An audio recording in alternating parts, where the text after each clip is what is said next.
Let's get the analysis and bring in Quentin Peel, Associate Fellow on the Europe Programme at Chatham House. Quentin, pleasure to have you with us here in France 24. Can we start by asking about the position of Keir Starmer right now? Because clearly, you could say he's between a rock and a hard place in a sense, because after Brexit, the UK was clearly looking towards its special relationship with the United States, a special relationship which now appears to have been, well, torn to pieces.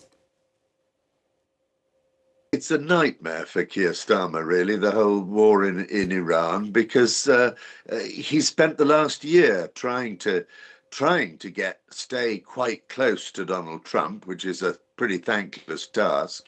And he seemed to be doing okay until this war broke out. And he was, from the start, very hesitant about getting involved in any serious way, because I think he regards the war both as illegal and as strategically incoherent. And it's also very unpopular in the United Kingdom as a whole, and in particular in Keir Starmer's Labour Party. So he is indeed caught between a rock and a hard place.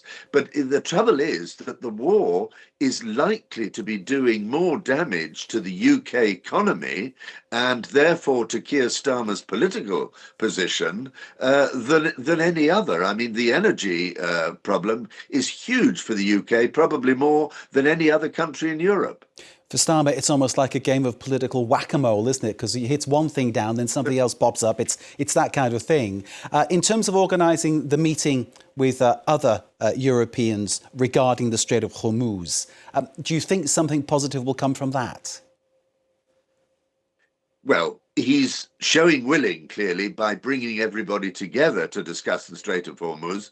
But every military analyst who looks at the situation says that it will be incredibly difficult to try and either seize control of the Strait from Iran or indeed pacify the situation there so it's possible for tankers and other ships to go through the Strait. So whether, in fact, there will be an early result from that meeting, I don't know. It's certainly symbolically quite clever, I suppose, of Keir Starmer to be doing this, because it does mean that he's showing willing. But I am rather doubtful that it will produce results. And indeed, it's one of these things, isn't it? You can see perhaps a glimmer of something happening, and then something else will emerge, which kind of removes that in one fell swoop. It is a very difficult, fraught situation. In terms of the pivot towards Europe, which Starmer was talking about, is this yet another aspect which kind of like takes us back to 2016, the Brexit referendum, when the people voted to leave the EU? And is this perhaps another idea which says that that wasn't such a wise thing to have done? Yes, I think that is exactly what he said today, because he said, you know, we absolutely no doubt that Brexit has done serious damage to the British economy. And clearly now, having put all our eggs in the NATO basket and in the basket of the so-called special relationship with America, that does seem to be in tatters. So he said very clearly today, we want to be much more ambitious about our relations with the EU, and we're going to have a summit in the summer. We're really going to push for closer ties, both economically with Europe and on the defence front. So from that point of view, I think that Iran and President Trump have actually tipped Keir Starmer into being a rather braver man than he'd seemed to be up till now, because he's been desperately hesitant about rolling back Brexit in any way. So that pivot towards Europe is something that is happening.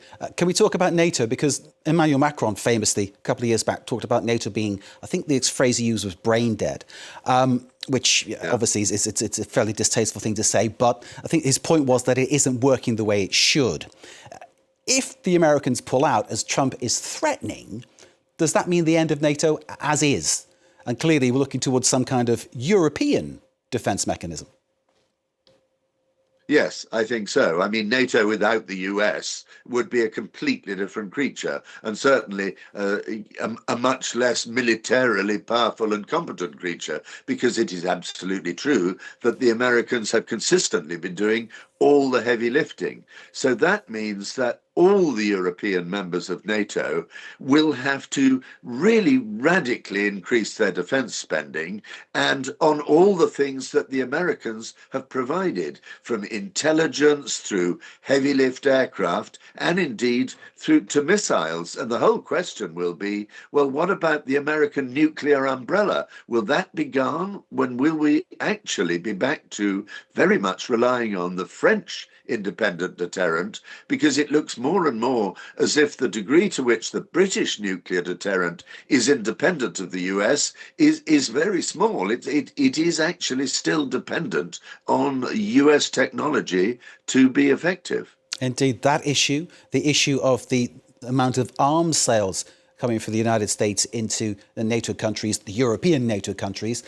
I read it's something like 65% of all weapons are coming from the United States. It's a massive amount of money which Donald Trump is set to continue to make, isn't it? Because clearly that market will still be there. The Americans will still be selling weaponry to the European nations if it happens, if the US pulls out.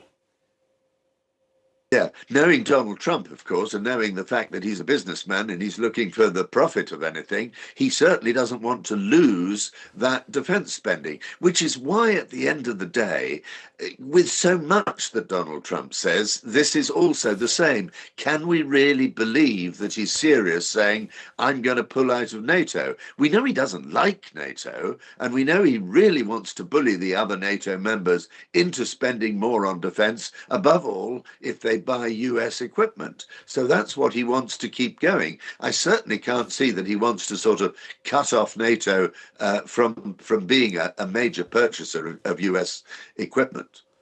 Quentin, always a pleasure speaking to you. Thank you very much for your analysis. Much appreciated. Quentin Peel, Associate Fellow on the Europe Programme at Chatham House. Thank you, sir.